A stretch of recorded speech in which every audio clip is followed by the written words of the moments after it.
ओम नमः शिवाय। हर हर महादेव। माता पार्वती की जय। आज सोमवार के दिन सुने शंकर जी श्री राम सभा के कथावाचक। श्री राम नियम पूर्वक प्रतिदिन पार्थिव पूजन किया करते थे। यह बात वाल्मीकि रामायण में और श्री रामचरित्र मानस में आई है।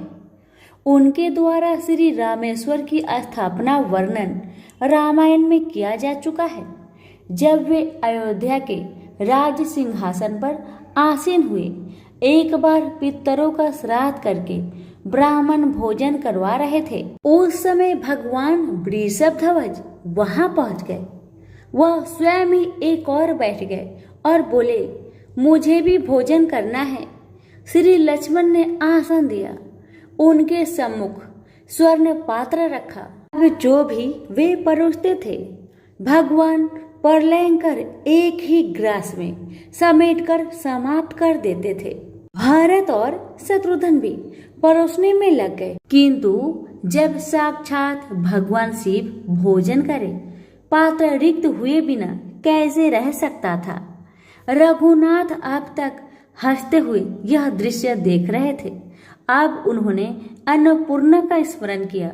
भगवती पार्वती उपस्थित हुई तो श्री राम ने प्रणाम करके कहा, अपने स्वामी को आप ही भोजन कराए। उन्हें तृप्त कराना दूसरे किसी के बस की बात नहीं है।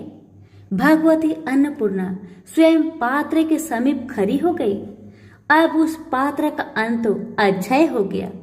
उसमें से कितना भी निकाला जाए, क्या अंतर पड़ना था। भगवान शंकर जी ने उमा की ओर देखा और हंसकर बोले, देवी आपको आना पड़ा, अब तो मैं तात हो गया। श्री राम की ओर देखकर बोले, तुम लोगों ने मुझे बहुत अधिक भोजन करा दिया है। अब मुझे उठना संभव नहीं है, मुझे उठाओ। श्री हनुमान जी उठाने लगे, किंतु रुद्र से महारुद्र शिव कैसे उठ सकते थे। अंश से अंशी भारी होता ही है। जब पवन पुत्र असमर्थ हो गए, श्री राम ने अर्जुन को संकेत किया, अनंत के अवतारी की शक्ति भी अनंत है। लक्ष्मण ने उठाकर भोले बाबा को एक सैया पर लेटा दिया।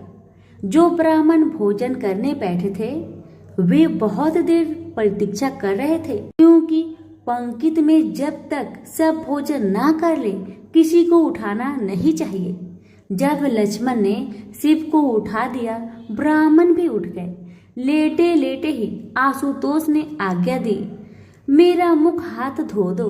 श्री जानकी जी ने उनके हाथ धोए, किंतु जब वे उनका मुख धोने लगी, शिव ने उनके ऊपर कुल्ला कर दिया। ब्रह्मा ने हाथ जोड़कर आहत पूर्ण स्वर में कहा, आपने बड़ी कृपा की। आपके उचिष्ट जल के पड़ने से जानकी का शरीर पवित्र हो गया। मैं भाग्यशालिनी हूँ कि आपने मुझे इस कृपा का पात्र समझा। राम को आकर मेरे चरण संवाहन करना चाहिए। भगवान आशुतोष ने आज्ञा दी। श्री रघुनाथ लक्ष्मण के साथ आकर चरण दबाने लगे। भरत और शत्रुघ्न दूसरी ओर ब्राह्मणों के सत्कार में लग गए। श्री विदेह नंदिनी ने व्यंजन उठाया और वायु करने लगी। अब भोले बाबा प्रसन्न हुए, हंसते हुए उठकर बैठ गए और बोले, मैंने क्रोध करने के अनेक अवसर दिए, किंतु तुम मर्यादा पुरुषोत्तम की मर्यादा धन्य है। मैं प्रसन्न हूँ, कुछ मांग लो। श्री रघुनाथ जी हंसे और कहने लगे, महाराज आप विष का भोजन करते हैं। आभूषण के नाम पर आपके पास सर्प है। गज चर्म को वस्त्र आपने बनाया है। आपका वाहन है बूढ़ा बैल। भूत प्रेत पिशाच आपके सेवक है। इनमें से किसी का हमारे लिए कोई उपयोग नहीं है। हम उन सब से दूर ही रहना चाहते हैं। इसलिए आप अपने चरण कमलों की भक्ति ही हमको प्रदान करें। सबने जब हास्य ध्वनि की, शंकर जी ने हंसते हंसते कहा, अच्छी बात है, पर कुछ और मांगो। तब भगवान श्री राम ने कहा, आप मेरी सभा में कथा सुनाया करें। तब से बहुत समय तक भगवान महेश्वर राम सभा के कथा वाचक हो गए। वे पूर्ण कल्पों की कथाएं वहां सुनाया करते थे। पहली कथा है रावण की शिव भक्ति। राक्षसेश्वर दशग्रीव कुबेर से छीने हुए पुष्पक विमान से जब कैलाश के ऊपर से जाने लगा, विमान का वेग अस्तंभित हो गया। वह शिखर पर उतरा। इधर उधर उसने देखा, उसे दिखा एक कृशकाय बानर मुख बामन पुरुष त्रिशूल लिए खड़ा है। दशग्रीव ने पूछा, यहाँ कौन रहता है? उत्तर में नंदेश्वर बोले, लोक महेश्वर शिव। रावण बोला, शिव क्या ऐसा शक्तिशाली है जो मुझ त्रिलोकी विजयी दशग्रीव के आने पर निश्चिंत बैठा है? मैं इसे स्थान भ्रष्ट करूंगा जिससे यह शिष्टाचार सीख सके। रावण ने कैलाश के मूल में जाकर पर्वत को उखाड़ लिया।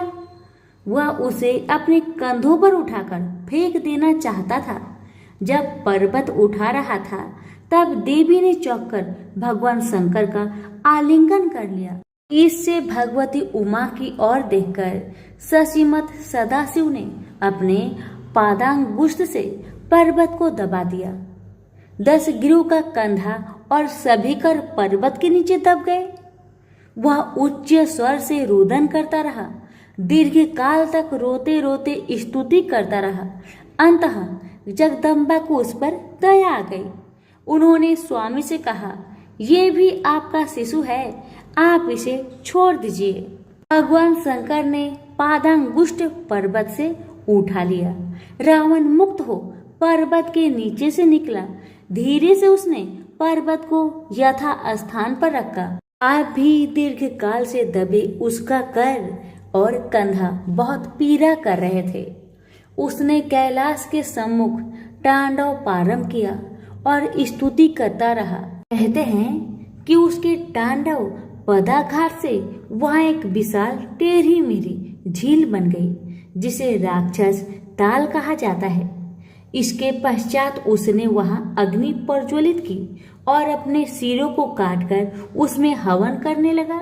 जब वह अपना अंतिम सिर काटने को उद्यत हुआ तब प्रकट होकर भगवान शंकर ने उसका हाथ पकड़ लिया। शिव के स्पर्श से उसके सब सिर यथावत हो गए। वरदान में रावण ने भगवान शंकर से वैदिक ज्ञान, भौतिक ज्ञान, अजयत्व तथा 10 सिर मांग लिया। दशग्रीव से शिव ने कहा, तुम पर्वत के नीचे दबे दीर्घ काल तक रोते रहे, इसलिए तुम्हारा नाम रावण होगा। अब सुनिए नंदेश्वर का रावण को श्राप। रावण एक बार कैलाश पहुंचा।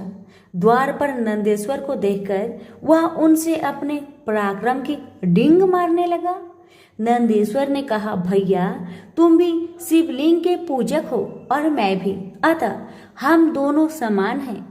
पराक्रम तो हमारे आराध्य का प्रसाद है, अभिमान पूर्वक क्यों डिग मारते हो? रावण बोला, तुम मेरे समान शिव के आराधक हो, तब तुम्हारा मुख बानर समान क्यों है?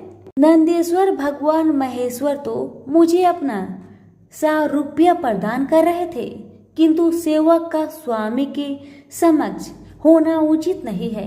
यह सोचकर मैंने बानर का मुख मांगा। मेरे आशुतोष प्रभु ने प्रसन्न होकर मेरी बात स्वीकार कर ली। इससे अपने में अभिमान शून्यता बनी रहती है। निर्भिमान दंभ रहित निष्परिग्रह जन ही शिव को प्रिय है। अभिमानी दंभी परिग्रही व्यक्ति हमारे परमेश्वर की कृपा से वंचित रह जाते हैं। रावण बोला, तुम्हें बानर मुख क्या मिला? बानर बुद्धि हो गई है। मूर्ख हो तुम, बुद्धिमान तो मैं हूँ। मैंने शिव से उनसे दुगने मस्तक मांगे हैं। इस 10 मुखों से उनकी भली प्रकार स्तुति की जा सकती है। नंदेश्वर ने इस उपहास से क्रोध होकर श्राप दिया, तुम मेरे मुख का उपहास करते हो। अतः जब कोई महातापस पुरुष उत्तम बानर के साथ तुम पर आक्रमण करेंगे तब वे निश्चय ही तुम्हारा वध कर देंगे। तुम्हारे ये सब सिर वो लुंठित होंगे। नंदेश्वर के श्राप से खिन्न रावण लंका लौट आया।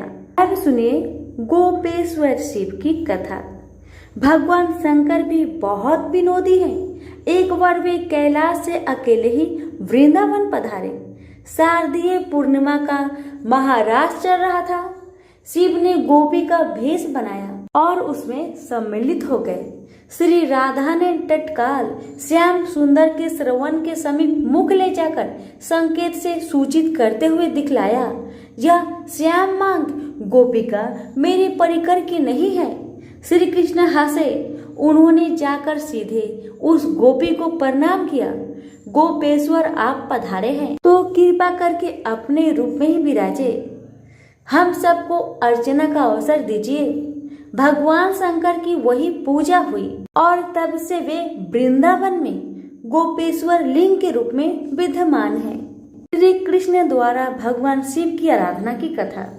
देवी रुक्मणी के पुत्र हो चुके थे। जामवती ने प्रार्थना की, आप जैसे पति को प्राप्त कर मैं अब तक संतानहीनता हूँ। विशिष्ट गुण युक्त उत्तम पुत्र प्रदान करे। श्री कृष्ण ने तपस्या का निश्चय किया। गरुरूढ़ होकर वे चतुर्भुज शंख चक्र गदा पद्मधारी गंगा के उद्गम पर गोमुख में स्थित महर्षि उपमन्यु के आश्रम पहुंचे। वहां सप्ताह ऋषि आश्रम बनाकर रहते थे। वह भोज पत्र वन यज्ञ धूल धूसर हो रहा था। वेद पाठ की ध्वनि गूंज रही थी। वहां मृग सिंह आदि एक साथ निवास करते थे। जल से पूर्ण निर्मल सरोवर था। सबके सब वहां के आश्रमवासी भस्मो दूधी लितांग रुद्राक्ष मालाधारी मुंडित मस्तक अथवा जटाधारी थे। सब शिव भक्त थे। तपस्वियों ने श्री कृष्ण की पूजा की, स्तुति की। श्री कृष्ण ने गंगा में स्नान किया। हाथ में पुष्प लेकर उपमन्यु की कुटी में प्रवेश किया। महर्षि उपमन्यु चिर वस्त्र धारण किए भस्म भूषित आसीन थे। श्री द्वारिका केश ने प्रणिपात किया। उपमन्यु ने उठकर उनका सत्कार किया। हाथ पकड़कर आसन पर बैठाया और बोले, मैं जानता हूँ आप वेद मूल हैं। परम पद स्वरूप होने पर भी यहाँ आप शिष्य भाव से आए हैं। आपका स्वागत है। मेरा तप सफल हुआ। दीर्घकालीन तपस्या करके भी मुनिगण आपके दर्शन नहीं कर पाते हैं। आप स्वयं मेरे यहाँ पधारे। निसंकोच अपना प्रयोजन सूचित करें। पुनः प्रणिपात करके श्री कृष्णचंद्र ने निवेदन किया, भगवान कृतिवास का दर्शन करना चाहता हूँ। इसके लिए आपका आश्रय ग्रहण किया है। वे योगेश्वर जिस प्रकार दर्शन दे उस साधना का निर्देश करे और मैं कहाँ साधना करूं ये भी सूचित करे। उपमन्यु ने पंचाक्षर मंत्र देकर कहा, भक्ति पूर्वक यही जप करे, शिव का दर्शन यही प्राप्त होगा। यहाँ आनंदी काल से शिव भक्त तपस्या करते आए हैं, अतः यह पावन शिव क्षेत्र है। देवी सहित वृषभ ध्वज यहाँ दर्शन देंगे। यह उनकी कीरा भूमि है। यहाँ स्वयं रुद्र से वशिष्ठ ने, कृष्ण देव पयान व्यास ने, विषम प्यान ने, यज्ञवल्क्य ने, भृगु ने तपस्या करके कदपि से पुत्र प्राप्त की। यही देवी उमा ने तपस्या करके महेश्वर को पति रूप में प्राप्त किया था। उपमन्यु ने विधि का निर्देश किया। भस्मो दूधी लितांग वल्के लवसन रुद्राक्ष धारण निरंतर जब यही विधि का मुख्य अंश है। कुछ दिनों के अंतराल शाम में शिव आकाश में प्रकट हुए। पूर्ण किरीट माली ने विचित्र माला धारण कर रखी थी। पिनाकी त्रिशूली सदुर चारंबर परशुधारी भस्म भूषित वे प्रणव का उच्चारण कर रहे थे। सहस्त्र सूर्य चंकास महादेव की ब्रह्मादि देवता स्तुति कर रहे थे। गणेश उनके सम्मुख स्थित थे। मरीच अत्रि आदि महर्षि उनके समीप थे। श्री कृष्ण ने अंजलि बांधकर स्तवन किया। पुनः प्रणिपात के लिए दंडवत करने लगे। तब महेश्वर ने नीचे आकर उनको उठा लिया। गंभीर वाणी में बोले, पुंडरीकाक्ष आप तपस्या क्यों कर रहे हैं? आप स्वयं सबकी संपूर्ण कामनाओं को पूर्ण करने वाले हैं। तब हंसकर भगवान श्री कृष्ण ने कहा, आपको तो सब ज्ञात है, मैं आपके समान आपका भक्त पुत्र चाहता हूँ। भगवान ने तथास्तु कहकर महादेव ने भगवती उमा की ओर देखा और श्री कृष्ण का आलिंगन किया। तब देवी उमा ने कहा, मैं जानती हूँ कि आप में और हम में कोई अंतर नहीं है। मेरे स्वामी में आपकी अनन्य भक्ति है और स्वामी आपके अनन्य भक्त है। आप इनकी दूसरी ही मूर्ति हैं। अतः मेरा भी वरदान ग्रहण करें। आप सर्वज्ञ सर्व ऐश्वर्य संपन्न ज्ञान स्वरूप रहे। शिव में आपकी अविचल भक्ति हो। श्री कृष्ण ने अंजलि बांधकर मस्तक झुकाया। भगवान शंकर ने हाथ पकड़कर उनको देवी के साथ ही वृषभ पर बैठा लिया। सब लोग वहां से कैलाश गए। वहां बहुत अधिक सत्कार किया गया।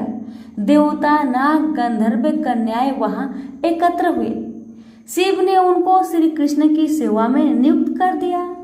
शिव और कृष्ण परस्पर प्रीति विनोद में लग गए। बहुत काल व्यतीत हो गया। द्वारिका में प्रतीक्षा चल रही थी। देव ऋषि नारद आए और उन्होंने बताया। अब गरुड़ कैलाश पहुंचे। वहां उन्होंने भगवान महेश्वर की स्तुति की। शिव से विदा लेकर श्री कृष्ण द्वारिका पधारे। साक्षात कुमार कार्तिकेय ही इस प्रकार जमवती से शाम के रूप में उत्पन्न हुए। प्रेम से बोलिए उमापति शंकर भगवान की जय। भगवान शिव के 12 ज्योतिर्लिंग की कथाएं सुनाने जा रहे हूँ। इन ज्योतिर्लिंग के दर्शन, पूजन, आराधना से भक्तों के जन्म जन्मांतर के सारे पाप समाप्त हो जाते हैं। वे भगवान शिव की कृपा के पात्र बनते हैं। ऐसे कल्याणकारी ज्योतिर्लिंग की कथा अवश्य सुने और अपनों को भी सुनाए। अब आइए सुनते हैं कथा। पहली कथा है सोमनाथ ज्योतिर्लिंग की। ज्योतिर्लिंग के प्रादुर्भाव की एक पौराणिक कथा प्रचलित है।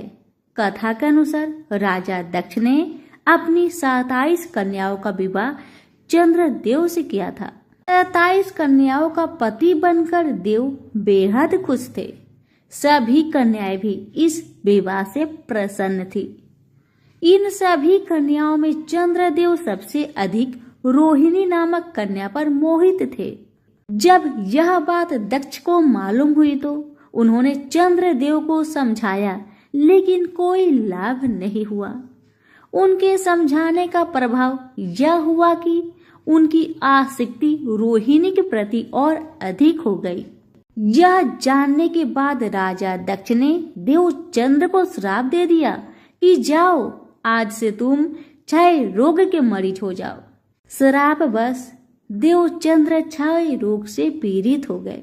उनके सम्मान और प्रभाव में भी कमी हो गई। इस श्राप से मुक्त होने के लिए वे भगवान ब्रह्मा की शरण में गए। इस श्राप से मुक्ति का ब्रह्मा देव ने यह उपाय बताया कि जिस जगह पर आप सोमनाथ मंदिर है, उस स्थान पर आकर चंद्रदेव को भगवान शिव की तप करने के लिए कहा। भगवान ब्रह्मा जी के कहे अनुसार भगवान शिव की उपासना करने के बाद चंद्रदेव श्राप से मुक्त हो गए। उसी समय से यह मान्यता है कि भगवान चंद्र इस स्थान पर शिव तपस्या करने के लिए आए थे। तपस्या पूरी होने के बाद भगवान शिव ने चंद्रदेव से वर मांगने के लिए कहा। इस पर चंद्रदेव ने वर मांगा कि हे भगवान, आप मुझे इस श्राप से मुक्त कर दीजिए और मेरे सारे अपराध क्षमा कीजिए। इस श्राप को पूरी से समाप्त करना भगवान शिव के लिए भी संभव नहीं था। मध्य का मार्ग निकाला गया कि एक माह में जो पक्ष होते हैं, एक शुक्ल पक्ष और कृष्ण पक्ष, एक पक्ष में उनका यह श्राप नहीं रहेगा, परंतु इस पक्ष में इस श्राप से ग्रस्त रहेंगे। शुक्ल पक्ष और कृष्ण पक्ष में वे एक पक्ष में बढ़ते हैं और दूसरे में वो घटते जाते हैं। चंद्रदेव ने भगवान शिव की यही कृपा प्राप्त करने के लिए उन्हें धन्यवाद किया और उनकी स्तुति की। उसी समय से इस स्थान पर भगवान शिव की इस स्थान पर उपासना करना का प्रचलन प्रारंभ हुआ तथा भगवान शिव सोमनाथ मंदिर में आकर पूरे विश्व में विख्यात हो गए। देवता भी इस स्थान को नमन करते हैं। इस स्थान पर चंद्रदेव भी भगवान शिव के साथ स्थित है। दूसरा, मल्लिकार्जुन ज्योतिर्लिंग। कथा के अनुसार भगवान शंकर के दोनों पुत्रों में आपस में इस बात पर विवाद उत्पन्न हो गया कि पहले किसका विवाह होगा। जब श्री गणेश और श्री कार्तिकेय जब विवाद में किसी हल पर नहीं पहुंच पाए तो दोनों अपना अपना मत लेकर भगवान शंकर और माता पार्वती के पास गए। अपने दोनों पुत्रों को इस प्रकार लड़ता देख पहले माता पिता ने दोनों को समझाने की कोशिश की, परंतु जब वे किसी प्रकार से गणेश और कार्तिकेय को समझाने में सफल नहीं हुए तो उन्होंने दोनों के सामने एक शर्त रखी। दोनों से कहा कि आप दोनों में से जो भी पृथ्वी का पूरा चक्कर सबसे पहले लगाने में सफल रहेगा उसी का सबसे पहले विवाह कर दिया जाएगा।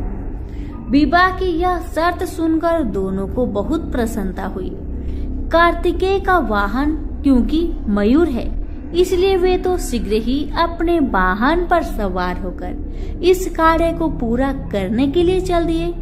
परंतु समस्या थी श्री गणेश के सामने। उनका वाहन तो था मूषक और मूषक मंद गति जीव है। अपने वाहन की गति का विचार आते ही श्री गणेश समझ गए कि वे इस प्रतियोगिता में इस वाहन से नहीं जीत सकते हैं। श्री गणेश है चतुर बुद्धि, तभी तो उन्हें बुद्धि का देव स्थान प्राप्त है। बस उन्होंने क्या किया, उन्होंने प्रतियोगिता जीतने का एक मध्य मार्ग निकाला और शास्त्रों का अनुसरण करते हुए अपने माता पिता की प्रदक्षिणा करनी प्रारंभ कर दी। शास्त्रों के अनुसार माता पिता भी पृथ्वी के समान होते हैं। माता पिता उनकी बुद्धि की चतुरता को समझ गए और उन्होंने भी श्री गणेश को कामना पूरी होने की आशीर्वाद दे दिया। शर्त के अनुसार श्री गणेश का विवाह रिद्धि और सिद्धि दोनों कन्याओं से कर दिया गया।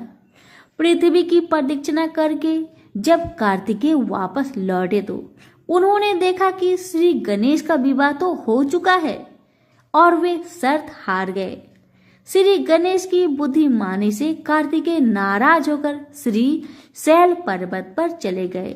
शैल पर माता पार्वती अपने पुत्र कार्तिकेय को समझाने के लिए गई और यहाँ भगवान शंकर भी ज्योतिर्लिंग के रूप में अपनी पुत्र से आग्रह करने के लिए पहुंच गए।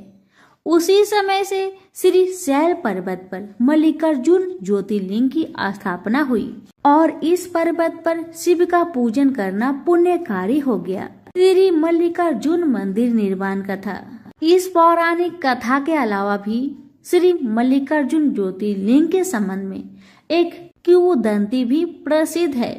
किंवदंती के अनुसार एक समय की बात है, श्री शैल पर्वत के निकट एक राजा था जिसका नाम चंद्रगुप्त था। उस राजा की एक कन्या थी। वह कन्या अपनी किसी मनोकामना की पूर्ति हेतु महलों को छोड़कर श्री शैल पर्वत पर स्थित एक आश्रम में रह रही थी। उस कन्या के पास एक सुंदर गाय थी। प्रति रात्रि जब कन्या सो जाती थी तब उसकी गाय का दूध कोई दोह ले जाता था।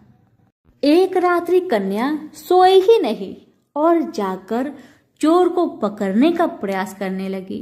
रात्रि हुई, चोर आया। कन्या चोर को पकड़ने के लिए उसके पीछे भागी, परंतु कुछ दूरी पर जाने पर उसे केवल वहां शिवलिंग ही मिला। कन्या ने उसी समय उस शिवलिंग पर श्री मल्लिकार्जुन मंदिर का निर्माण कार्य कराया। प्रत्येक वर्ष यहाँ शिवरात्रि के अवसर पर एक विशाल मेला का आयोजन किया जाता है। वही स्थान आज श्री मल्लिका अर्जुन ज्योतिर्लिंग के नाम से प्रसिद्ध है। इस ज्योतिर्लिंग के दर्शन करने से भक्तों की इच्छा की पूर्ति होती है और वह व्यक्ति इस लोक में सभी भोग भोग कर अन्य लोक में भी श्री विष्णु धाम में जाता है। तीसरी कथा महाकालेश्वर ज्योतिर्लिंग की। महाकालेश्वर ज्योतिर्लिंग की स्थापना से संबंधित प्राचीन कथा प्रसिद्ध है।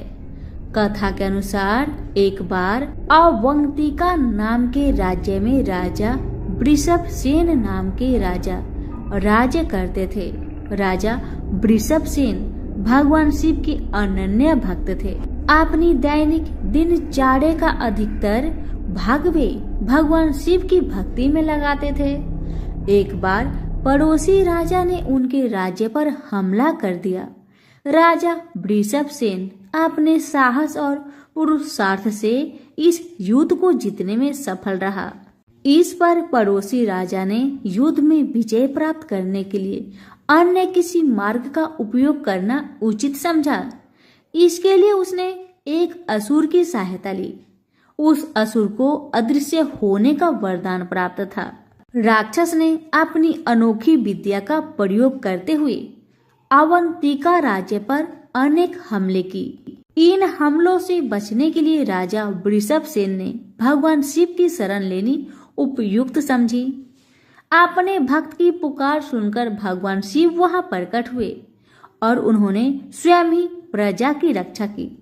इस पर राजा वृषभ सेन ने भगवान शिव से अवंतिका राज्य में ही रहने का आग्रह किया, जिससे भविष्य में अन्य किसी आक्रमण से बचा जा सके। राजा की प्रार्थना सुनकर भगवान वहां ज्योतिर्लिंग के रूप में प्रकट हुए और उसी समय से उज्जैन में महाकालेश्वर की पूजा की जाती है। चौथी कथा ओमकारेश्वर ज्योतिर्लिंग की। एक बार विंध्य पर्वत ने भगवान शिव की कई माह तक कठिन तपस्या की। उनकी इस तपस्या से प्रसन्न होकर शंकर जी ने उन्हें साक्षात दर्शन दिए और विंध्य पर्वत से अपनी इच्छा प्रकट करने के लिए कहा। इस अवसर पर अनेक ऋषि और देव भी उपस्थित थे। विंध्य पर्वत की इच्छा के अनुसार भगवान शिव ने ज्योतिर्लिंग के दो भाग किए। एक का नाम ओंकारेश्वर रखा तथा दूसरा ममलेश्वर रखा। ओंकारेश्वर में ज्योतिर्लिंग के दो रूपों की पूजा की जाती है। ओंकारेश्वर ज्योतिर्लिंग से संबंधित अन्य कथा के अनुसार भगवान के महान भक्त अम्बरीश और मुचुकुंद के पिता सूर्यवंशी राजा मन्यधाता ने इस स्थान पर कठोर तपस्या करके भगवान शंकर को प्रसन्न किया था। उस महान पुरुष मन्यधाता के नाम पर ही इस पर्वत का नाम मन्यधाता पर्वत हो गया। पांचवी कथा केदारनाथ ज्योतिर्लिंग की। केदारनाथ महादेव के विषय में कई कथाएं हैं। स्कंद पुराण में लिखा है कि एक बार के क्षेत्र के विषय में जब पार्वती जी ने शिव से पूछा, तब भगवान शिव ने उन्हें बताया कि केदार क्षेत्र उन्हें अत्यंत प्रिय है। वे यहाँ सदा अपने गणों के साथ निवास करते हैं। इस क्षेत्र में वे तब से रहते हैं जब उन्होंने सृष्टि की रचना के लिए ब्रह्मा का रूप धारण किया था। स्कंद पुराण में इस स्थान की महिमा का एक वर्णन यह भी मिलता है कि एक बहेलिया था जिसे हिरण का मांस खाना अत्यंत प्रिय था। एक बार शिकार की तलाश में केदार क्षेत्र में आया। पूरे दिन भटकने के बाद भी उसे शिकार नहीं मिला। संध्या के समय नारद मुनि इस क्षेत्र में आए तो दूर से बहेलिया उन्हें हिरण समझकर उन पर वान चलाने को तैयार हुआ। तब तक वह बाण चलाता सूर्य पूरी तरह डूब गया। अंधेरा होने पर उसने देखा कि एक सर्प मेढक को निगल रहा है। मृत होने के बाद मेढक शिव रूप में परिवर्तित हो गया। इसी प्रकार बहेलिया ने देखा कि एक हिरण को सिंह मार रहा है। मृत हिरण शिव गणों के साथ शिवलोक जा रहा है। इस अद्भुत दृश्य को देखकर बहेलिया हैरान था। इसी समय नारद मुनि ब्राह्मण वेश में बहेलिया के समक्ष उपस्थित हुए। बहेलिया ने नारद मुनि से इन अद्भुत दृश्यों के विषय में पूछा। नारद मुनि ने उसे समझाया कि यह अत्यंत पवित्र क्षेत्र है। इस स्थान पर मृत होने पर पशु पंछियों को भी मुक्ति मिल जाती है। इसके बाद बहेलिया को अपने पाप कर्मों का स्मरण हो आया कि किस प्रकार उसने पशु पंछियों की हत्या की है। बहेलिया ने नारद मुनि से अपनी मुक्ति का उपाय पूछा। नारद मुनि ने शिव का ज्ञान प्राप्त करके बहेलिया केदार क्षेत्र में रहकर शिव उपासना में लीन हो गया। मृत्यु पश्चात उसे शिव लोक में स्थान प्राप्त हुआ। केदारनाथ ज्योतिर्लिंग की कथा के विषय में शिव पुराण में भी वर्णित है कि नर और नारायण नाम के दो भाइयों ने भगवान शिव की पार्थिव मूर्ति बनाकर उनकी पूजा एवं ध्यान में लगे रहते। इन दोनों भाइयों की भक्ति पूर्वक तपस्या से प्रसन्न होकर भगवान शिव इनके समक्ष प्रकट हुए। भगवान शिव ने इनसे वरदान मांगने के लिए कहा तो जन कल्याण की भावना से इन्होंने शिव से वरदान मांगा कि वह इस क्षेत्र में जन कल्याण हेतु सदा वर्तमान रहे। इनकी प्रार्थना पर भगवान शंकर ज्योतिर्लिंग के रूप में केदार क्षेत्र में प्रकट हुए। केदारनाथ से जुड़ी पांडवों की कथा। शिव पुराण में लिखा है कि महाभारत के युद्ध के पश्चात पांडवों को इस बात का प्रायश्चित हो रहा था कि उनके हाथों उनकी अपने भाई बंधु की हत्या हुई है। वे इस पाप से मुक्ति पाना चाहते थे। इसका समाधान जब उन्होंने वेद व्यास जी से पूछा तो उन्होंने कहा कि बंधुओं की हत्या का पाप तभी मिट सकता है जब शिव इस पाप से मुक्ति प्रदान करेंगे। शिव पांडवों से अप्रसन्न थे, अतः पांडव जब विश्वनाथ के दर्शन के लिए काशी पहुंचे तब वे वहां शंकर प्रत्यक्ष प्रकट नहीं हुए। शिव को ढूंढते हुए तब पांचों पांडव केदारनाथ पहुंच गए। पांडवों को आया देखकर शिवजी ने भैंस का रूप धारण कर लिया और भैंस के झुंड में शामिल हो गए। शिव की पहचान करने के लिए भीम एक गुफा के मुख के पास पैर फैलाकर खड़ा हो गया। सभी भैंस उनके पैर के बीच से होकर निकलने लगे, लेकिन भैंस बने शिव ने पैर के बीच से जाना स्वीकार नहीं किया। इससे पांडवों ने शिव को पहचान लिया। इसके बाद शिव वहां भूमि में विलीन होने लगे। तब भैंस बने भगवान शंकर को भीम ने पीठ के तरह से पकड़ लिया। भगवान शंकर पांडवों की भक्ति एवं दृढ़ निश्चय को देखकर प्रकट हुए तथा उन्हें पापों से मुक्त कर दिया। इस स्थान पर आज भी द्रौपदी के साथ पांचों पांडव की पूजा होती है।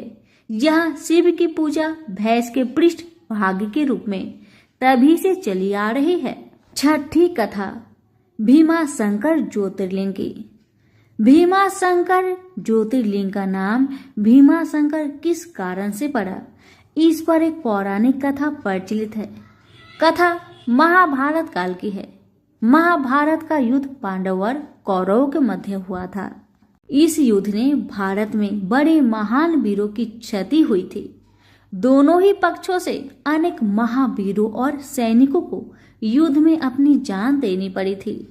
इस युद्ध में शामिल होने वाले दोनों पक्षों के गुरु द्रोणाचार्य से प्रशिक्षण प्राप्त हुआ था। कौरवों और पांडवों ने जिस स्थान पर दोनों को प्रशिक्षण देने का कार्य किया था वह स्थान है आज उज्जैनक के नाम से जाना जाता है। यहीं पर आज भगवान महादेव का भीमशंकर विशाल ज्योतिर्लिंग है। कुछ लोग इस मंदिर को भीमाशंकर ज्योतिर्लिंग भी कहते हैं। भीमशंकर ज्योतिर्लिंग कथा शिव पुराण अनुसार भीमशंकर ज्योतिर्लिंग का वर्णन शिव पुराण में मिलता है। शिव पुराण में कहा गया है कि पुराने समय में भीम नाम का एक राक्षस था। वह राक्षस कुंभकर्ण का पुत्र था, परंतु उसका जन्म ठीक उसके पिता की मृत्यु के बाद हुआ था। अपनी प्रीता की मृत्यु भगवान राम के हाथों होने की घटना की उसे जानकारी नहीं थी। समय बीतने के साथ जब उसे अपने माता से इस घटना की जानकारी हुई तो वह श्री राम भगवान राम का वध करने के लिए आतुर हो गया। अपने उद्देश्य को पूरा करने के लिए उसने अनेक वर्षों तक कठोर तपस्या की। उसकी तपस्या से प्रसन्न होकर उसे ब्रह्मा जी ने विजयी होने का वरदान दिया।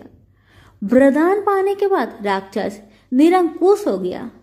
उससे मनुष्यों के साथ साथ देवी देवताओं भी भयभीत रहने लगे। धीरे धीरे सभी जगह उसके आतंक की चर्चा लगी। युद्ध में उसने देवताओं को भी परास्त करना प्रारंभ कर दिया। जहां वह जाता मृत्यु का तांडव होने लगता। उसने सभी और पूजा पाठ बंद करवा दिए।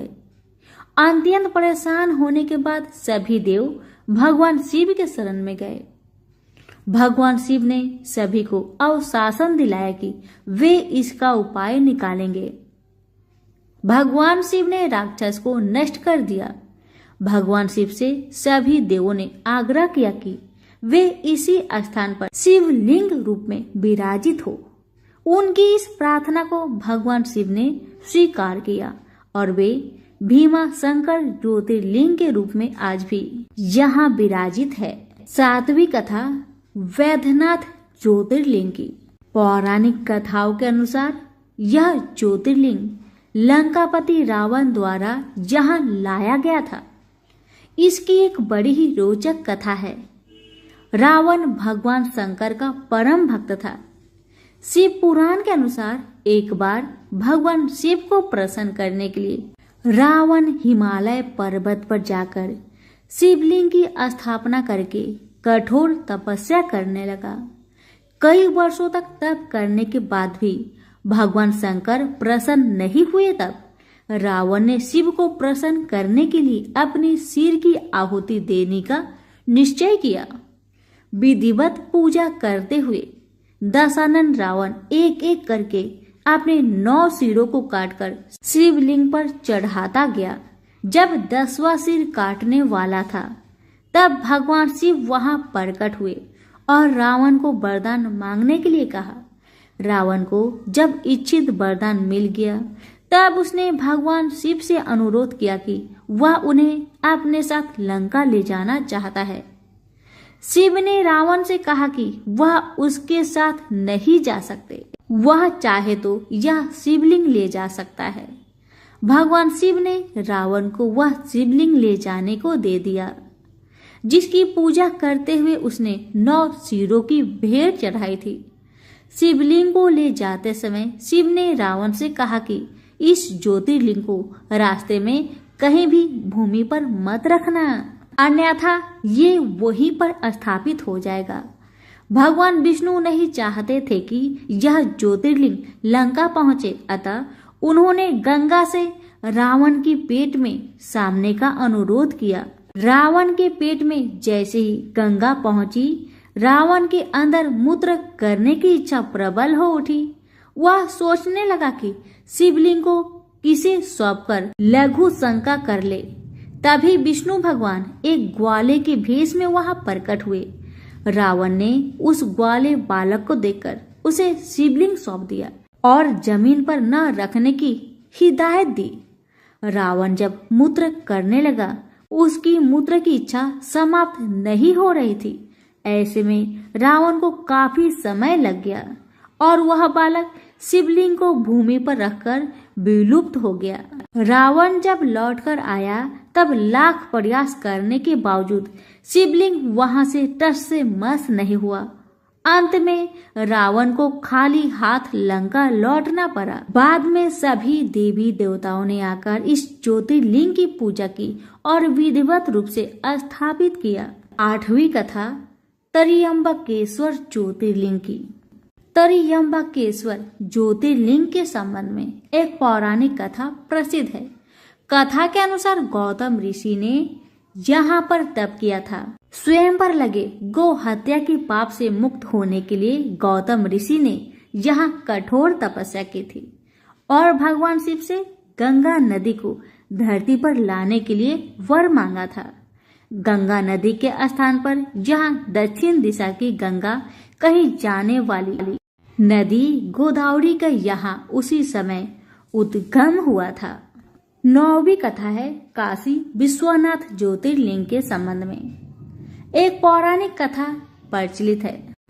बात उस समय की है जब भगवान शंकर पार्वती जी से विवाह करने के बाद कैलाश पर्वत पर रहते थे, परंतु पार्वती जी को यह बात अकर्थित थी कि विवाह के बाद भी उन्हें अपने पिता के घर में ही रहना पड़े। इस दिन अपने मन की यह इच्छा देवी पार्वती जी ने भगवान शिव के सम्मुख रख दी।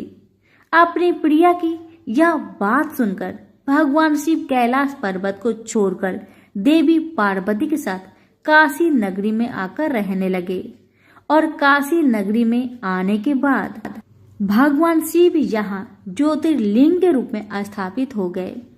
तभी से काशी नगरी में विश्वनाथ ज्योतिर्लिंग ही भगवान विश्व का निवास स्थान बन गया है। 10वीं कथा नागेश्वर ज्योतिर्लिंग की।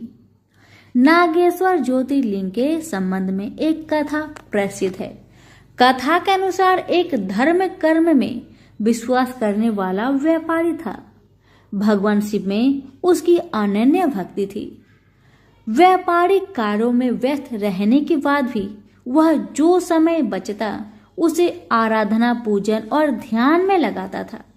उसकी इस भक्ति से एक दारूक नाम का राक्षस नाराज हो गया। राक्षस परभूति का होने के कारण उसे भगवान शिव जरा भी अच्छे नहीं लगते थे। वह राक्षस सदा ही ऐसे अवसर की तलाश में रहता था कि वह किस तरह व्यापारी की भक्ति में बाधा पहुंचा सके। एक बार वह व्यापारी नौका से कहीं व्यापारिक कार्य से जा रहा था। उस राक्षस ने यह देख लिया और उसने अवसर पाकर नौका पर आक्रमण कर दिया और नौका के यात्रियों को राजधानी में ले जाकर कैद कर लिया। कैद में भी व्यापारी नित्य कर्म से भगवान शिव की पूजा में लगा रहता था। बंदी गृह में भी व्यापारी के शिव पूजन का समाचार जब उस राक्षस तक पहुंचा तो उसे बहुत बुरा लगा। वह क्रोध भाव से व्यापारी के पास कारागार में पहुंचा। व्यापारी उस समय पूजा और ध्यान में मग्न था। राक्षस ने उस पर उसी मुद्रा में क्रोध करना प्रारंभ कर दिया। राक्षस के क्रोध का कोई प्रभाव जब व्यापारी पर नहीं हुआ तो राक्षस ने अपने अनुचरों से कहा कि वे व्यापारी को मार डाले। यह आदेश भी व्यापारी को विचलित न कर सके। इस पर भी व्यापारी अपनी और अपने साथियों की मुक्ति के लिए भगवान शिव से प्रार्थना करने लगा। उसकी भक्ति से प्रसन्न होकर भगवान शिव उसी समय कारागार में ज्योतिर्लिंग के रूप में प्रकट हुए और व्यापारी को पशुपत अस्त्र स्वयं की रक्षा करने के लिए दिया। इस अस्त्र से राक्षस दारुक तथा उसके अनुचरों का वध कर दिया।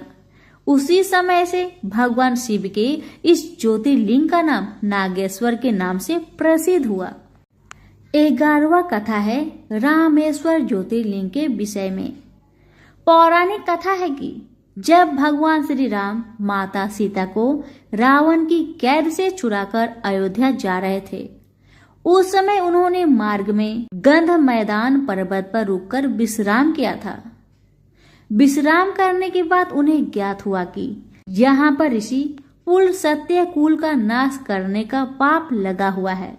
इस श्राप से बचने के लिए उन्हें इस स्थान पर भगवान शिव ज्योतिर्लिंग स्थापित कर पूजन करना चाहिए। यह जानने के बाद भगवान श्री राम ने हनुमान से अनुरोध किया कि वे कैलाश पर्वत पर जाकर शिवलिंग लेकर आए।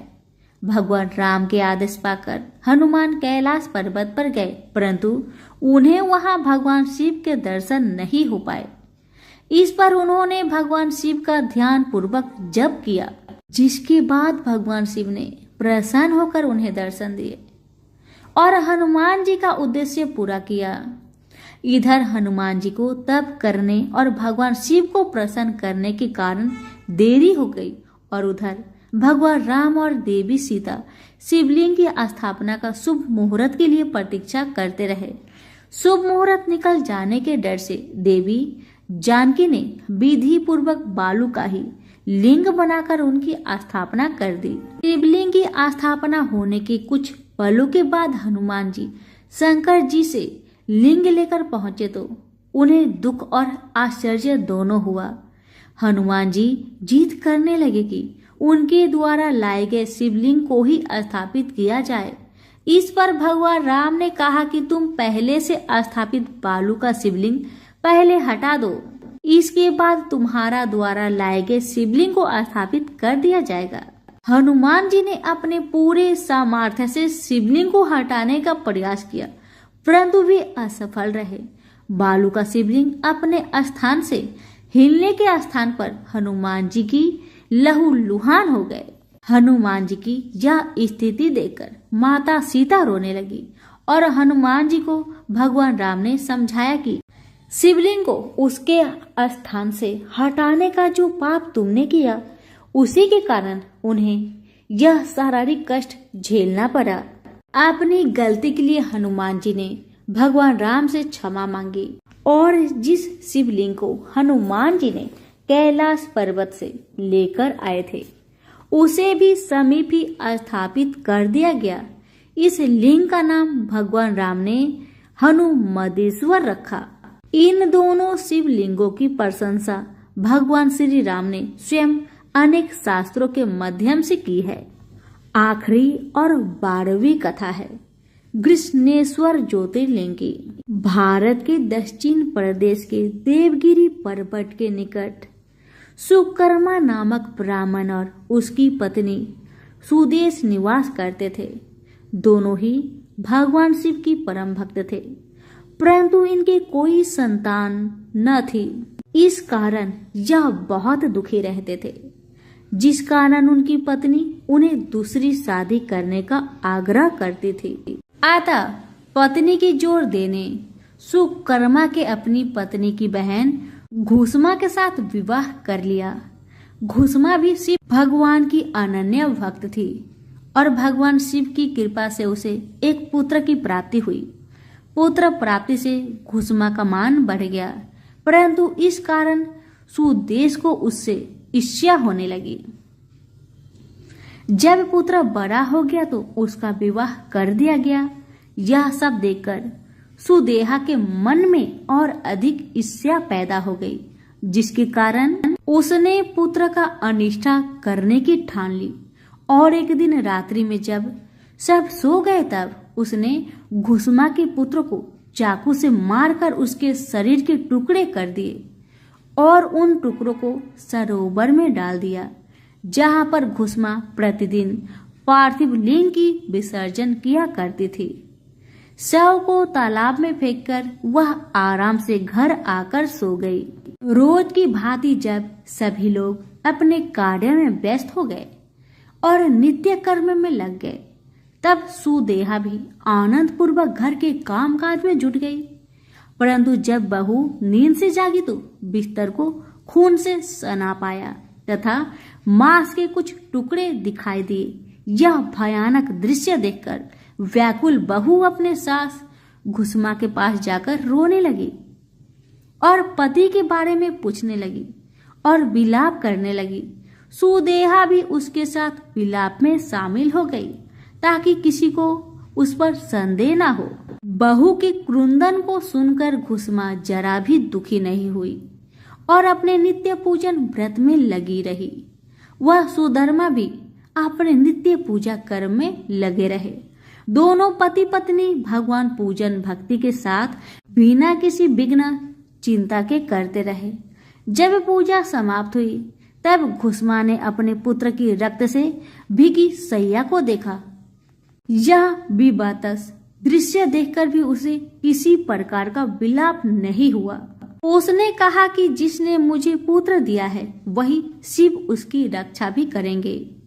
वह तो स्वयं कालों के भी काल है, सत्पुरुषों के आश्रय है और वही हमारे संरक्षक है। अतः चिंता करने से कुछ न होगा। इस प्रकार के विचार कर उसने शिव भगवान को याद किया, धैर्य धारण और शोक से मुक्त हो गए और प्रतिदिन की तरह शिव मंत्र ओम नमः शिवाय उच्चारण करती रही तथा पार्थिव लिंगों को लेकर सरोवर के तट पर गई। जब उसने पार्थिव लिंगों को तालाब में प्रवाहित किया तो उसका पुत्र सरोवर के किनारे खड़ा हुआ दिखाई पड़ा। अपने पुत्र को देखकर कुसुमा प्रसन्नता से भर गई। इतने में ही भगवान शिव उसके सामने प्रकट हो गए। भगवान शिव कुसुमा की भक्ति से बहुत प्रसन्न हुए और वरदान मांगने को कहा। भगवान ने कहा यदि वो चाहे तो वे उसकी बहन को त्रिशूल से मार डाले, परंतु कुसुमा ने श्रद्धा पूर्वक महेश्वर को प्रणाम करके कहा कि सुदेहा बड़ी बहन है, अतः आप उसकी रक्षा करें, उसे क्षमा करें। कुसुमा ने निवेदन किया कि मैं दुष्कर्म नहीं कर सकती और बुरा करने वालों के भी भलाई करना ही अच्छा माना जाता है। अतः भगवान शिव कुसुमा के भक्तिपूर्ण विचारों को सुनकर अत्यंत प्रसन्न हो उठे और कहा कि कुसुमा तुम कोई और वर मांग सकती हो।